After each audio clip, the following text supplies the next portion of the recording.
Hello friends, here Kanika. I welcome you all to my YouTube channel Dream Physics. I hope you all are amazing.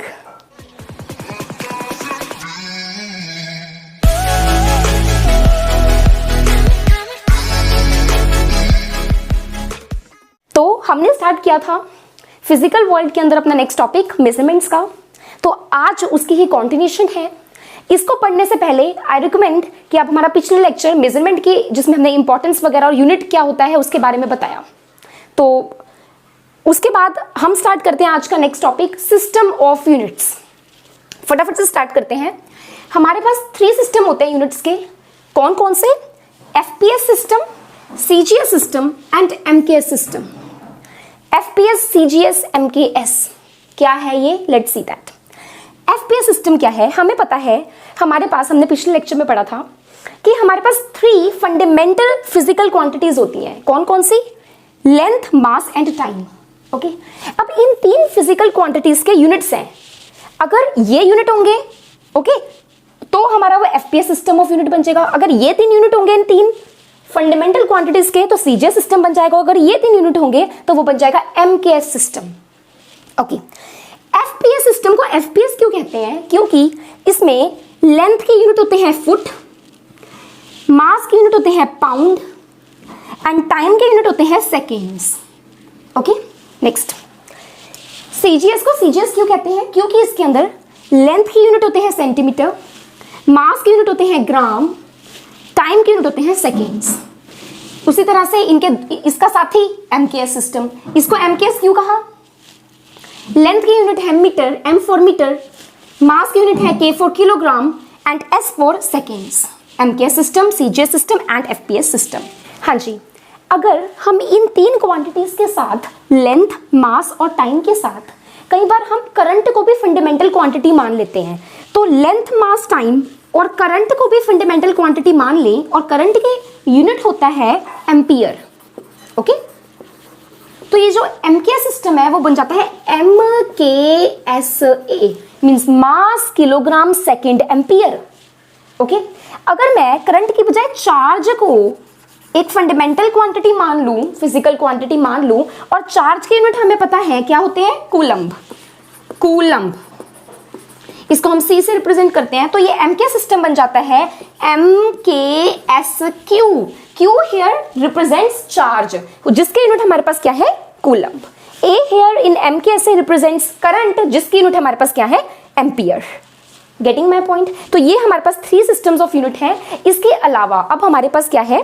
देखिए, इन सब में से MKS की सबसे ज्यादा एडवांटेजेस होती हैं, ये सबसे ज्यादा यूज में होता है, और इन दोनों को मीट्रिक सिस्टम्स भी कहते हैं।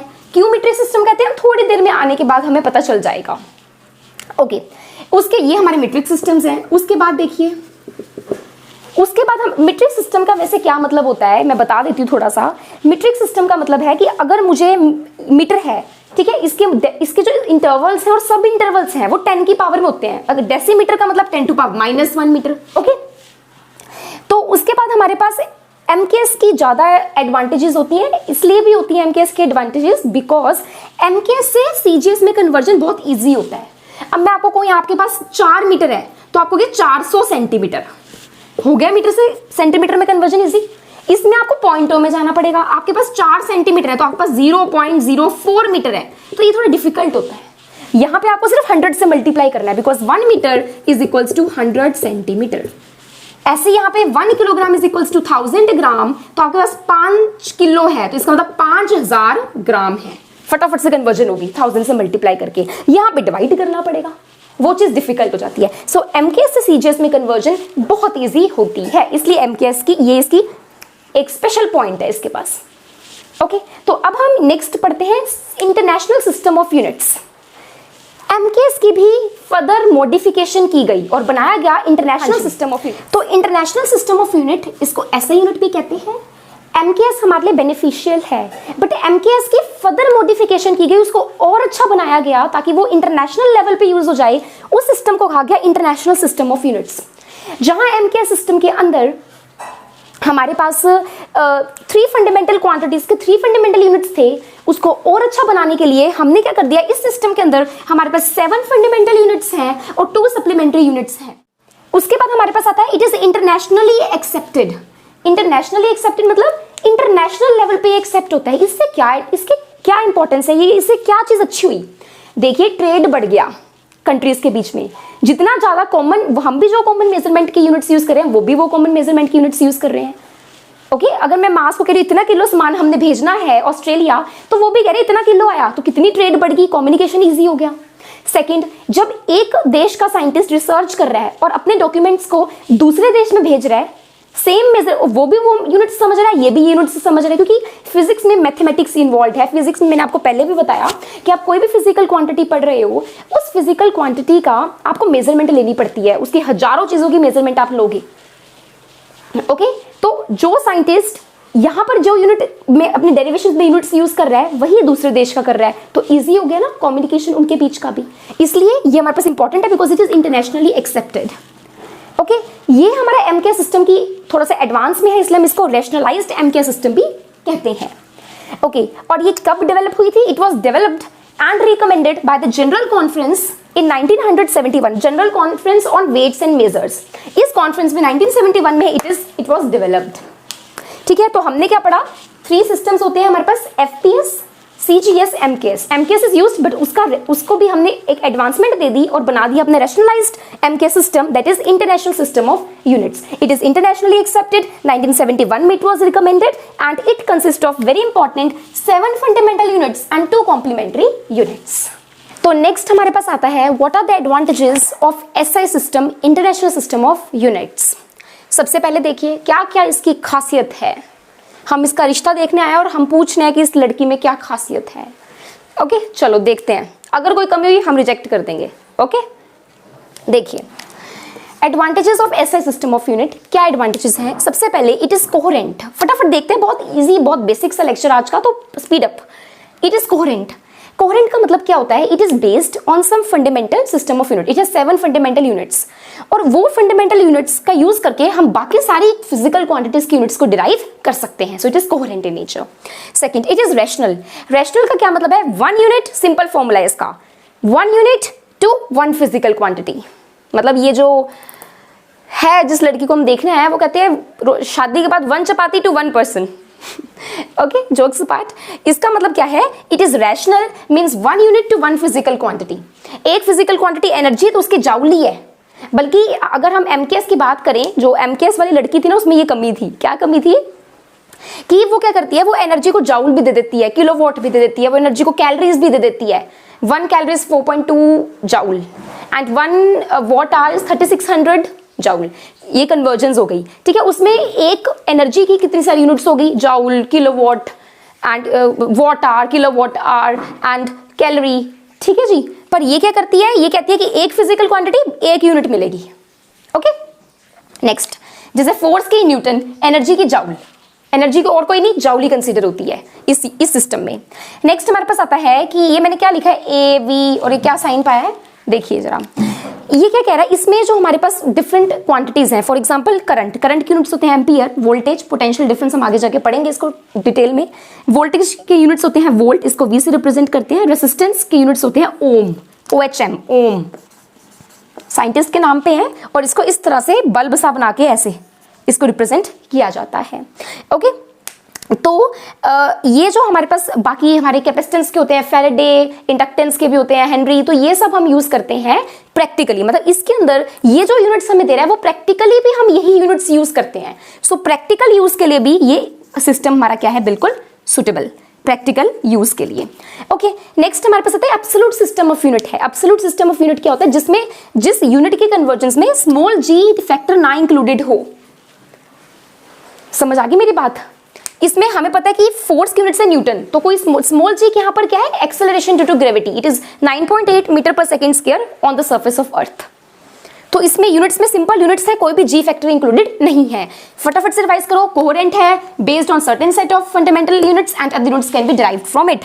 नेक्स्ट रैशनल, बहुत ज्यादा खासियत है इस लड़की की, तो उससे तो शादी करनी पड़ेगी अब।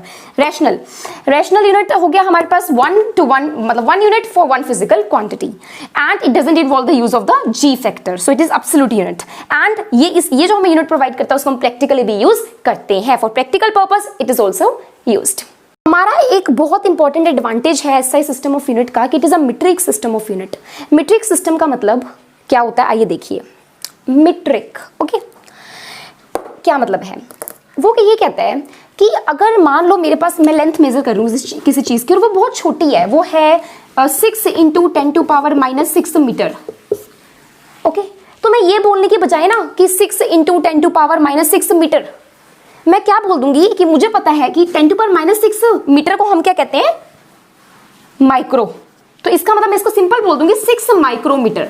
तो इस माइक्रो का मतलब हो गया 10⁻⁻6 लगाना है आपने। कितना इजी ना 6 माइक्रो की है ये, 6 माइक्रोमीटर की, या मैं कहूँ 0.0000006 की है, ठीक है ना।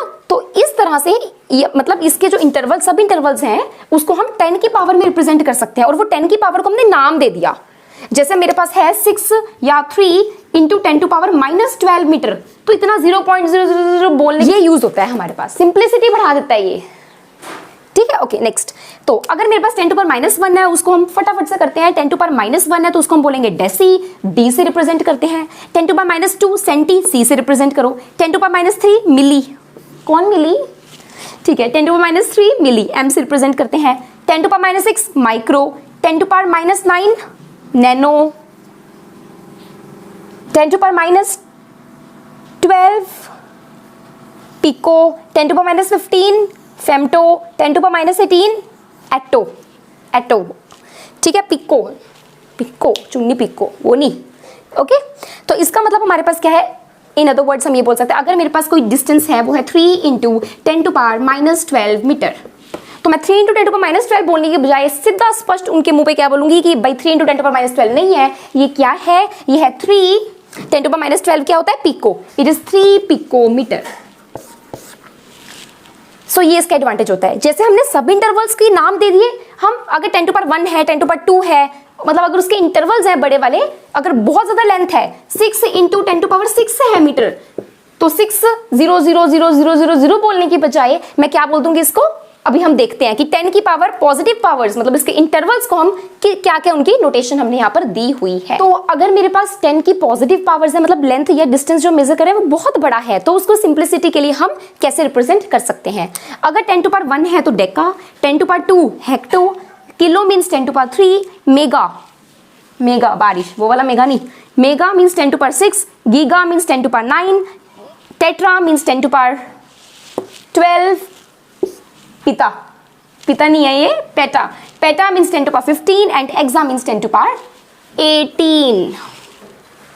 ओके, चलिए, तो ये तो हमने इसकी पावर्स पढ़ ली, ये तो बहुत इजी था। अब एक बहुत ही ज़्यादा जो हमारे प्रैक्टिकल यूज में जो हमें काम आएगी चीज़ वो बताने जा रही हूँ। क्या होता है अगर मैं कोई यूनिट लिख रही हूँ, उसको लिखने का क्या तरीका है। सबसे पहले तो यूनिट अगर मैंने लिखना है, फोर्स के यूनिट्स होते हैं, मुझे पता है न्यूटन, न्यूटन साइंटिस्ट के नाम पे। जब मैं यूनिट को अगर पूरा लिख रही हूँ, ओके, तो मैं स्मॉल लेटर्स ही यूज करूंगी। ऐसे ना आप कह देना कि न्यूटन तो साइंटिस्ट का नाम था तो आप एन को कैपिटल लिखो। आपको इतना भी नहीं पता कि जब हम किसी इंसान का नाम बोलते हैं तो फर्स्ट लेटर कैपिटल आता है, नहीं पता जी।